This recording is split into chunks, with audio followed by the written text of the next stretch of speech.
Salve, salve galera! Sejam todos bem-vindos ao canal. Cá estamos para falar um pouquinho desse primeiro jogo da semifinal da Copa do Brasil, envolvendo Corinthians e São Paulo. Jogo de ida na Neoquímica Arena, lotada como já é de costume, ainda mais um grande clássico valendo vaga na decisão. Bom, tudo que se espera de um grande clássico envolvendo times da mesma cidade quase que aconteceu. Só faltou expulsão, mas teve confusão. Teve juiz tentando avacalhar o jogo, dando amarelo assim, desnecessário. O Luciano faz um gol dentro da casa do Corinthians, onde em São Paulo é determinado pela justiça só ter torcida única. O cara não poder comemorar o gol, levar cartão amarelo. É um absurdo. Mas, como eu disse, o Luciano fez o gol do São Paulo, mas quem brilhou foi o Renato Augusto com 2 gols, 2 belos gols. O Renato Augusto não tem jeito, quando o cara está bem fisicamente, esquece, é muito bola, é diferenciado. O problema do Renato Augusto é físico, né? É um cara que, se tivesse uma saúde melhor, seria um dos melhores jogadores, até lá de fora, né? Que ele teve na Europa, jogou muito bem no Bayer Leverkusen, mas sempre foi envolvido com lesões, então atrapalhou muito a carreira do Renato Augusto. Um jogador de Copa do Mundo. E hoje, cara, botou a bola debaixo do braço no segundo tempo, falou: daqui que eu resolvo. Já tinha feito quase um gol, né? Quase fez um gol no primeiro tempo, onde foi, se eu não me engano, a única chance que o Corinthians teve no primeiro tempo, um chute fora da área, onde ele consegue sair no meio de vários jogadores de São Paulo, arrumar espaço e chutar para boa defesa do goleiro de São Paulo. E o primeiro tempo foi um primeiro tempo xoxo, meio devagar, é natural, principalmente jogos decisivos, quando é final, vaga para final, como é uma grande semifinal, quarta de final, um jogo mais amarrado, ainda mais quando é jogo de ida e volta.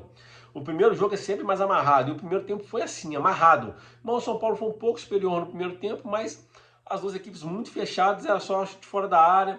E o São Paulo não conseguiu fazer seu gol, o Corinthians também não. E no segundo tempo, o Vanderlei Luxemburgo fez algumas mudanças táticas na partida e conseguiu fazer o time do Corinthians jogar, né? O Corinthians, obviamente, tem um jogador muito importante que é o Roger Guedes, consegue segurar a bola, consegue atrair a marcação, assim como o Yuri Alberto, e deixa o jogador cerebral como o Renato Augusto ter espaço vindo de trás.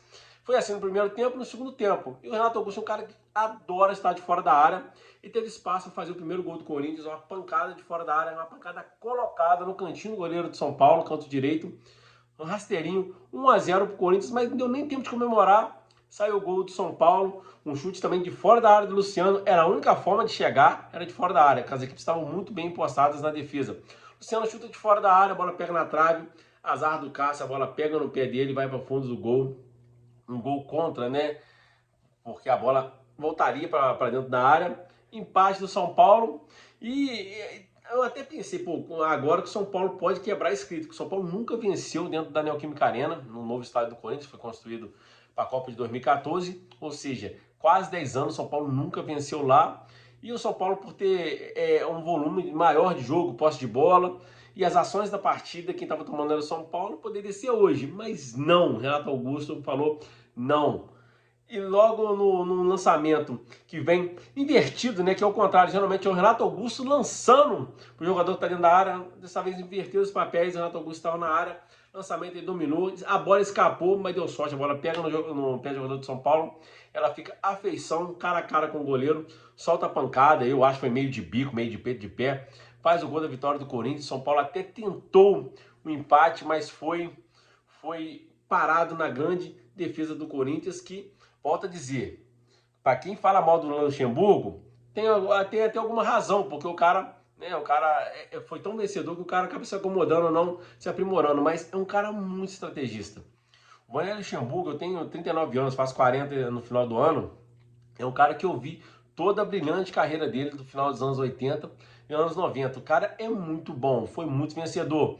Deu uma estagnada na carreira, deu uma caída, mas é um cara vencedor. E não pode se menosprezar um cara desse calibre.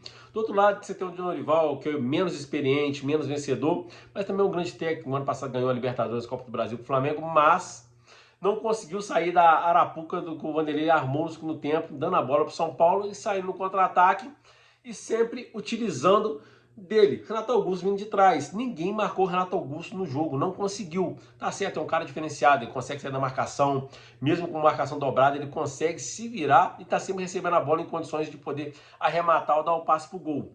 E o São Paulo deu um azar, perdeu o Caleri, que é a referência no ataque. Isso, obviamente, mudou muito a história da partida. Mas o Corinthians vence 2-1, uma grande vitória. Agora, no jogo de volta no Morumbi, o São Paulo tem condições de virar, né? Vai jogar em casa. Porém, a escrita nesse grande clássico, que o Corinthians leva muita vantagem em confrontos mata-matas e decisão, diz que o Corinthians tem condições de avançar, mas é um clássico, pode mudar. O São Paulo tem um grande time e o Corinthians, daqui 2 semanas que será esse jogo, não saberemos se daqui 3 semanas não saberemos se o Renato Augusto vai estar nas mesmas condições, o Roger Guedes, ou seja, o Corinthians depende muito desses dois jogadores. Do outro lado, o São Paulo tem uma equipe, um conjunto melhor, porém tem que funcionar. E, como eu disse, perdeu o Caleri, no jogo pode ser o Corinthians perdendo o Roger Guedes e o jogo ficar a feição do São Paulo. Mas não está nada definido. Obviamente, como eu disse, o Corinthians tem um peso maior por estar sempre eliminando o São Paulo, mas o São Paulo pode fazer a remontada, né, como se diz, porque o São Paulo eliminou um grande rival também nas quartas de finais, que foi o Palmeiras, e tem grandes chances também e muitas condições de virar.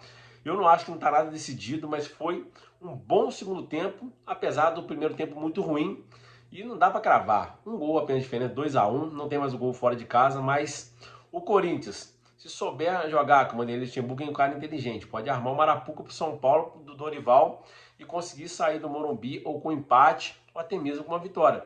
Mas está em aberto.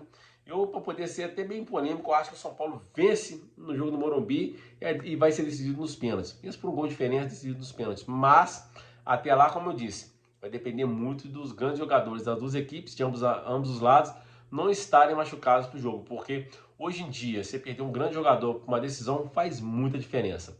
É isso aí, um abraço, fique com Deus. Gostei muito do segundo tempo. O primeiro tempo foi bem ruimzinho.